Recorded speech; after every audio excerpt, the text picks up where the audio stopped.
Good evening, I am E.S.Brown, and tonight I am going to be reading from my supernatural super spy thriller, Codename Scarlet, published by Line Publications. You can pick it up now at their website, pixelandpen.studio, or at amazon.com, or bnn.com, or at Etsy at my site there, author E.S. Brown.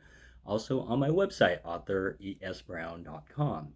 Uh, if you go through Etsy or my website, you can get signed copies, so that's pretty cool. That's something you like to do. Otherwise, any purchases you make are very, very appreciated. Any reviews you decide to make are very appreciated as well. And tell your friends. And oh, by the way, in case you didn't notice, my cat Bowie, that's him right there, is also joining us tonight. So we'll see how this goes. All right. So Codename Scarlet is my hello Bowie, is my fourth novel, following Star Phoenix. Oh geez, Codename Scarlet is my third novel, following Star Phoenix and Vampocalypse. Uh, I have two books in the Codename Scarlet series. Oh, hello. The other one being called Once Killed, Twice Dead. It's actually a prequel to Codename Scarlet, and that's my most recent novel. I am currently finishing up writing Apocalypse Part 2, so I hope to have that to my publisher anytime now for publication imminently. So stay tuned for more information on that.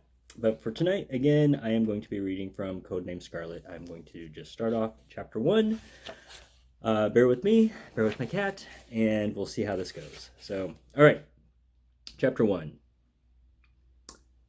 Democratic Republic of Congo, in the city of Kinshasa. The dark brown briefcase, with its worn and tattered edges and countless scratches and scrapes, slammed loudly onto the small rickety wooden table. A nearly empty water glass clattered with its last bits of ice as it teetered close to the table's edge. Thick, dark hands with deep, dry lines pressed on the latches of the briefcase, and the locks on either side of the handle popped open. Maris Correa didn't remove her sunglasses as she coolly watched the man sitting. Sorry, my cat is getting in the way. Maris Correa didn't remove her sunglasses as she coolly watched the man sitting across from her spin the briefcase around. The Congolese man was big and muscular, filling out his gray, woven Louis Vuitton suit to near bursting. It looked like it could tear apart any moment at the seams. She found it odd that he was so well dressed. Not that well-dressed men in the city were rare, but considering his cargo, she felt it could bring unwanted attention. She was in stark contrast to him, with her faux leather short-cut black jacket hanging unzipped over her simple beige blouse that was casually untucked over her brown slacks, which in turn just touched the top of her matching Oxfords. She was much smaller in stature compared to her company, while still being fit and athletic, and her honey-colored hair was pulled back and twisted into a tight bun on the back of her head. She looked around, taking in the details of her surroundings. The rundown bar, located on the outskirts of Kinshasa, the Democratic Republic of Congo's capital megacity, was lit only by sunlight shining in from the open, glassless windows on the front of the old wooden building. Other than the bartender, there were 5 other patrons in the bar, all men who appeared to be locals. They sat at their own little tables, lost in their drinks. "Do not worry about them," the Congolese said when he noticed her gaze. His deep voice dripped with the heavy French accent common to many in the city. "The locals have no interest in our affairs. People here know to keep their noses out of where they do not belong." He opened the briefcase, revealing its contents to Maris. The inside of the case was divided into 6 equally sized red velvet-lined compartments that shared a common velvet-covered lid. Maris lifted the front edge of the lid and swung it upward on its long golden hinge. She lowered her sunglasses to get a better look, exposing her wistful brown eyes. Reaching into the case, she delicately grabbed one of the items inside and held it up. The sunlight stretching into the bar from the open window behind the man sitting across from her caught the small, opaque stone between her thumb and first finger. A dark car, silhouetted by the incoming sunlight, pulled up in front of the bar, momentarily disrupting the light coming through the windows. Maris took a small magnifying glass from a jacket pocket and examined the stone. She twisted and turned the nugget in the light, inspecting it carefully. She then reached into an inside pocket of her jacket and removed a small device the size of a deck of cards with a small cone-shaped tip protruding from one end. A tiny needle stuck out of the apex of the cone. She pressed a button on the device and held the needle to the stone in her hand. After a few seconds, the thermal absorption diamond tester let out a short beep. Satisfied with the test, Maris set the stone aside. You will find them all to be, what is the word, legitimate. The man took a cigar out of the breast pocket of his suit, then reached into his front right outside pocket. He brought up a gold-plated lighter and took a few light puffs off the cigar as he lit it. The smoke hung in the air between them, briefly obscuring his face as it wafted over Maris. Growing up with a Cuban father, Maris was no stranger to cigar smoke. She spent the next several minutes taking random stones from the hundreds that filled the 6 compartments and visually inspected and tested each one. Every test yielded the same result as the first. The man sitting across from her began to grow antsy. He rapped his knuckles against the tabletop. "Hurry up!" he exclaimed in French before switching back to English. "I don't have all day. The boss is waiting." Maris completed the inspection of the stone in her hand and set it in the small pile of stones she had made on the table in front of her. She put her tools back into her pockets and scooped up the raw, uncut diamonds she had tested and poured them into one of the briefcase compartments. She closed and latched the briefcase. The Congolese man smiled. "The price is good because they are from the Central African Republic. Labor is, as you say, cheap there." Maris sat back as she pushed her sunglasses back up fully onto her face. "While the price is appealing, I'm not sure my buyers are interested in the blood associated with these." A slight accent dotted the Cuban-American's words, and her voice held a faint, perpetual raspiness that sounded like she had just woken from a sound sleep. The Congolese leaned forward, his large round eyes piercing through the near black of her sunglasses. "Now is not the time to talk about such matters. The price paid by the villagers who mined these will be nothing compared to what you will pay if you do not pay up yourself. The blood of innocents is not a business I typically deal in." Maris dropped a hand out of sight under the edge of the table. "Shut up!" the man shouted in French as he smacked a palm on the top of the briefcase. "We have a deal. You will pay me now." "The problem, monsieur, is that not only am I taking the diamonds, but I'm taking you as well." "What do you mean?" Maris slowly brought her hand back up, pointing her Glock 19 over the edge of the briefcase and at the man sitting across from her. The sound suppressor made the pistol appear much larger than normal, but would surely keep the situation more inconspicuous should trouble occur. "I'm taking you back to the United States for questioning. We know there's more to where the money from where these blood diamonds is going. You're going to help us get to the bottom of it." The Congolese took more puffs off his cigar. He leaned back and sighed heavily. "Americans. What are you, CIA, FBI? You have no authority here, and you will not be taking me anywhere. Now," the daggers that shot from his eyes would have killed her if they were real. He leaned forward, unaffected by the gun pointing at him. "Give me my money." "CIA." Maris paused. "And you seem to forget." She nodded at her firearm. "You're on the wrong side of this negotiation." The sound of car doors slamming shut reverberated through the bar. The men let out a deep-throated chuckle. "You seem to forget.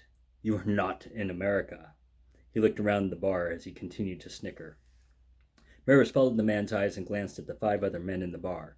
They were all looking at her, each displaying their own weapons to make it known she was surrounded. 4 of them had various-sized handguns, while the 5th appeared to be brandishing a pistol-caliber bullpup rifle. The bartender was nowhere to be seen, having probably ducked out, afraid of what was about to come. "You were supposed to be alone," Maris said dryly. "That was the deal." "I go nowhere in the country without security," the man countered. 2 men dressed in dark suits entered the bar and stood behind the Congolese. They had their own Glocks and pointed them at the back of the large man sitting in front of them. "I go nowhere in the country without security." Maris echoed. The Congolese let out a full outright laugh that lasted several seconds, waving his cigar in the air as he bellowed. You must understand your position. If I am your prize, pointing guns at me do you no good. You obviously want me alive, and, he gestured with his cigar around the bar, you are outnumbered and outgunned. Ferris exchanged looks through her sunglasses with the other two CIA officers before settling once again on the man seated across from her. You're the one who is misunderstanding, she said with a wan smile, and you underestimate me. We shall see. The other men in the bar stood and pointed their weapons outright at the Americans. The Congolese man across from Maris stood and was nearly 6 inches taller than the CIA men standing behind him. He reached across the table and grabbed the briefcase by its handle. Looking intently into Maris' sunglasses, he said, I shall be going now. Maris threw her arms up just in time to block the table that the man suddenly flipped up and sent rushing at her face. The table fell to the side and Maris dove onto the floor next to it. She heard two gunshots from her fellow officers. As she looked around the table, she saw the big Congolese smack one of her fellow CIA officers in the head with the briefcase, causing him to lose balance and stumble off sideways. With his open hand, he smacked the other officer on the side of the head. The blow from the bigger and stronger man knocked the officer to the floor, and he dropped his Glock. The big man grabbed the gun off the floor and rushed out of the bar.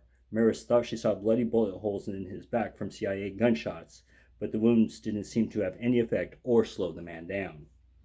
Gunfire erupted from the other men in the bar. The officer who was off balance from being smacked by the briefcase appeared to dance as he was riddled with bullets. The officer who had been knocked to the floor kicked and spasmed as the machine-gun-toting bar patrons zeroed in on him without mercy. The wooden floor in front of Maris's face exploded into splinters. She rolled away as the floorboards underneath her disintegrated.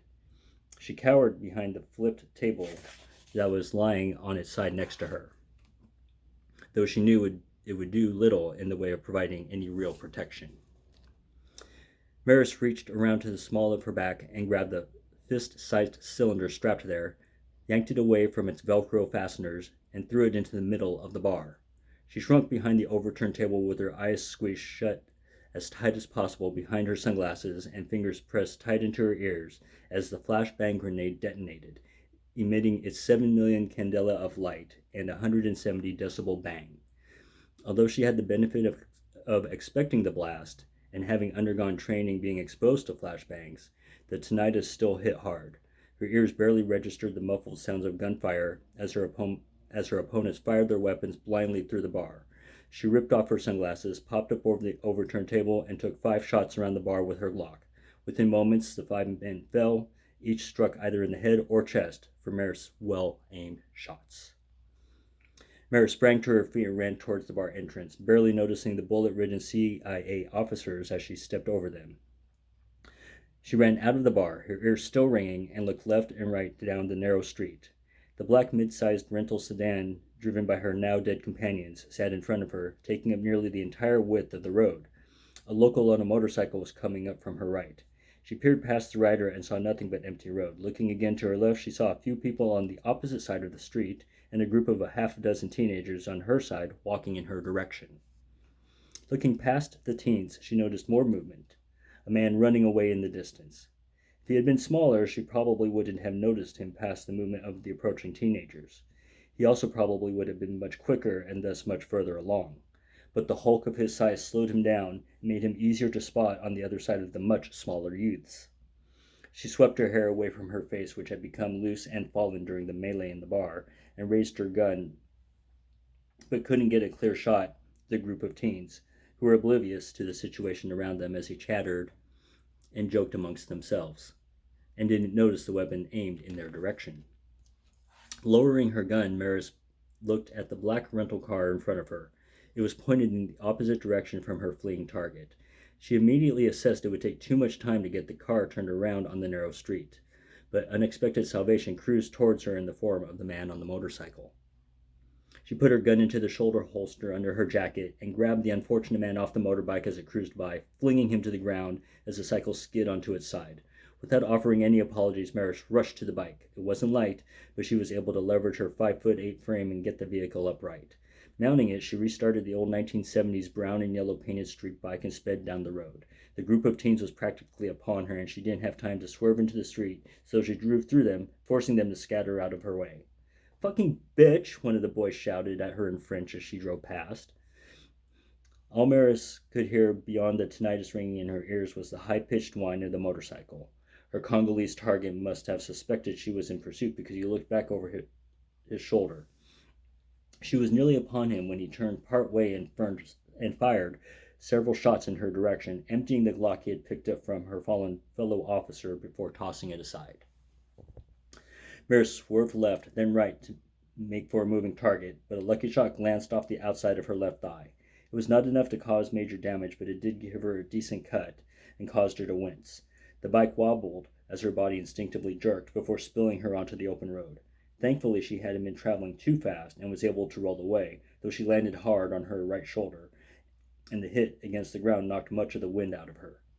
She clambered to her feet and took off running in pursuit of the Congolese man, who was still carrying the briefcase. The short ride on the bike was enough to get her much closer to the man, and, with his slower gait, she now thought she had a chance of catching him, despite her limping slightly from the wound on her leg. The adrenaline pumping through her helped her ignore her injuries.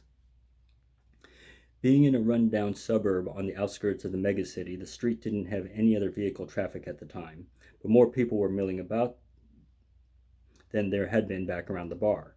The man ran straight through two intersections while Maris continued her pursuit. The first intersection was clear, but at the next, a car coming from the cross street on the left came to a screeching halt as it nearly hit the large man. At the next block ahead of her target, just on the other side of a third intersection, Maris could see what appeared to be a busy street market. If she didn't catch him soon, keeping up through the crowd may prove problematic. Maris pulled her gun, stopped her run, and aimed again. The man was in her sights, but she was hesitant to take the shot. If she missed, the bullet surely would strike an innocent person in the market just steps beyond. She set off running after him again just as he entered the commotion of the market. It was easy to keep an eye on the big Congolese despite his being amongst a mass of fellow Congolese due to his towering height over nearly everyone. But he was sure to catch on to her being close behind, and there was a good chance he knew the market streets with such familiarity he'd be able to navigate and use the disorder of the crowd to his advantage. Maris was halfway through the intersection just before the market when she noticed an open-bed city police truck speeding in her direction from the cross street on her right. She couldn't hear the sirens, let alone hear much of anything at all, but could see the lights flashing on top of the cruiser. Maris quickly holstered her weapon so as to not draw any attention to it by the police.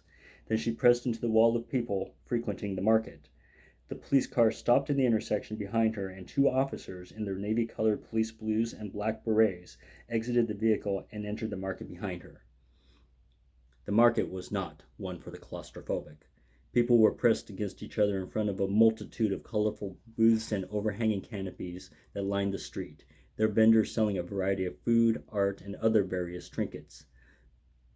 Music blasted from boom boxes in some of the booths, a strange cornucopia of Western pop, songs in French, and traditional local African music. Cigarette smoke drifted through in plentiful wafts. Her tinnitus was slowly beginning to recede, and Maris could faintly hear some of the noise of the bustling market. Her target's head bobbed up and down as the man maneuvered his way through the mass of market-goers. He paused a few times and looked back to see if he was still being followed. Maris would duck and tried to make herself incognito in the rush of the crowd. The big man never seemed to notice her and would continue to press forward. Maris, in turn, would scan the masses behind her, and she would occasionally see the black berets weaving in her direction, but never close enough to give her immediate cause for alarm. Maris wasn't even exactly sure if they were after her or her subject, though she suspected they had been called in response to the gunfight at the bar. The big man, holding the briefcase tight against his body, pressed forward through 3 crowded blocks before taking a left down a side alleyway that was devoid of vendors and, as such, empty of people. The man ran off again as Maris burst from the crowd, and the 2 pursuing police officers were not far behind. Maris pulled out her Glock as she ran and shouted in French, "Stop!" She heard similar commands from the police behind her, rising above the tinnitus that was now rapidly receding, ordering her and her target to stop. Stop! Stop! Both of you! The alleyway was 2 blocks long, and the buildings on either side were old single-story business and residence combinations, their back doors facing the deserted lane that the cat-and-mouse chase traversed. Maris was rapidly catching up to the large-winded man, while she managed to put a little added distance on the police behind her. Maris was less than 20 feet away from her target when the pursuit abruptly came to a halt as 2 police cars screamed into view at the far end of the alley, closing it off. 4 policemen leapt from the vehicles, their guns drawn, and pointed at the big man and Maris. Shouts in French from the officers echoed through the alley. The big man turned to the nearest door in the building next to him, hoping to find safe passage, but the barred metal gate covering the door was locked, extinguishing the man's hopes. Maris stopped her pursuit, assessing the situation. Police were all around them with their guns drawn. She didn't have another flashbang, and even if she had, she would have had no real desire to use it on local authorities. Best to do as she was told so as to avoid an international incident. She and her target would be taken in by the local authorities, where she would allow her people in Langley sort it all out. She was confident she would have her man in the end. Maris set her gun on the ground slowly and raised her hands. The large Congolese dropped his gun along with the briefcase, allowing them to clatter to the street. He looked back at Maris and the 2 officers behind her before returning to face the 4 policemen in front of him. The 4 officers suddenly seemed panicked and began rapidly shouting words in French that Maris understood, but made no sense. His eyes! Look at his eyes! What is he doing? Stop! Whatever it is, stop! What she saw and heard next, she almost couldn't comprehend. The officers didn't fire a single shot at the man. Instead, they stood stiff and almost lifeless while on their feet. What sounded like ice expanding and cracking emitted from each of them, rather, more like from within them. All 4 officers immediately turned ashen in color, and not just their skin, but their clothes and even the guns they held. Within just a few seconds, all 4 officers had turned into stone statues. Maris blinked. Surely her eyes were playing tricks in the midday sun that hung directly overhead. The heat of the summer day, the pursuit, the adrenaline, they must all be playing into the hallucination. Gunfire erupted from behind her, and she dropped to the street unharmed. Looking up, she saw the large Congolese turn to face her direction. A bullet tore through his left shoulder, and he flinched, but did not stop. A second bullet hit his right thigh, and he staggered, but his expression and gaze remained steady. That was when she noticed his eyes. They were completely white. There were no irises and no pupils. But it wasn't as if his eyes had rolled back into the back of his head. It was as if those traits had simply disappeared. And then the plain white sclera of his eyes began to glow. Maris had the wherewithal to realize that whatever happened to the 4 officers could happen to her if she didn't take steps to prevent it. She buried her face into the street and covered her head with her hands. She heard the sickening, cracking internal sounds from the 2 officers behind her. For a very brief moment it sounded as if one of the men tried to say something, but was abruptly cut short as he and his fellow officer were rendered silent, turned to stone. Maris Correa had seen plenty of action in her 8 years as a CIA officer. She had graduated from the CIA training program and had been officially inducted into the agency at the age of 24, 2 to 3 years ahead of most, since she had already acquired her bachelor's degree at the age of 20. Since then, she had become highly regarded as one of the agency's top operatives. Her combination of intelligence, street smarts, and cunning allowed her to accomplish missions all over the world. She possessed an earthly beauty and demeanor that played well on an international level with all types, men and women alike. She had seen torture, and she had been tortured. She had been in the company of some of the most dangerous people in the world, and lived to tell her tales. She had been exposed to voodoo and the occult, but in the end, logic and science had always prevailed.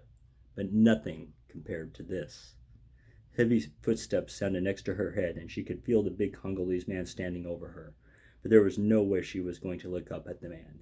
If he could administer whatever crazy magic he possessed while she didn't look, it would be all the better. She wasn't going to give him the satisfaction of seeing the fear in her eyes. The buzz of a helicopter flying much too low suddenly sounded overhead, and the downdraft from its rotors whipped through her hair. This was almost immediately accompanied by the sound of more feet slamming into the alleyway. She heard voices, American voices through electronic transmitters, echo around the alley. The voices were direct and calm and militaristic. There he is, target in sight. I see him over the woman. Weapons ready. There were more, but they all came too quickly for Maris to understand what was happening. The heavy feet next to her shuffled away, and they were accompanied by sounds of people scurrying about. She cautiously peeked up to see what was happening. Nearby were 4 rappelling ropes hanging loosely from a large black helicopter hovering high enough above the alley so as not to create a lot of downwash airflow. There were 4 people dressed head to toe in black tactical SWAT-type gear wearing dark visors unlike any that Maris had ever seen. The rifles that each of the tacticians held were also strange to her. Perhaps these weren't Americans after all. Bolts of what looked like lightning erupted from the rifles, striking the Congolese man. He let out a deep, guttural, inhuman scream as his body twisted and turned and danced uncontrollably in the alley. It looked like he was trying to use his strange power against the attackers, as he would try and focus his grimaced gaze one by one at each of his aggressors, but to no avail. Within moments, he dropped to his knees and then, his resistance finally ending, slumped forward onto the pavement. The electrical stream stopped, and his body lay unmoving and smoking. Maris thought she could smell death coming off him. She struggled to keep the shaking that was building inside her from erupting. Target is down. We have the briefcase. Check the woman. One of the mysterious assailants stood over Maris. She looked up, helpless, seeing only the barrel of one of the strange rifles pointed at her face. Oh, fuck. She quietly uttered the words as darkness suddenly overcame her. End chapter 1. So I hope you enjoyed it. I hope you enjoyed enough to want some more.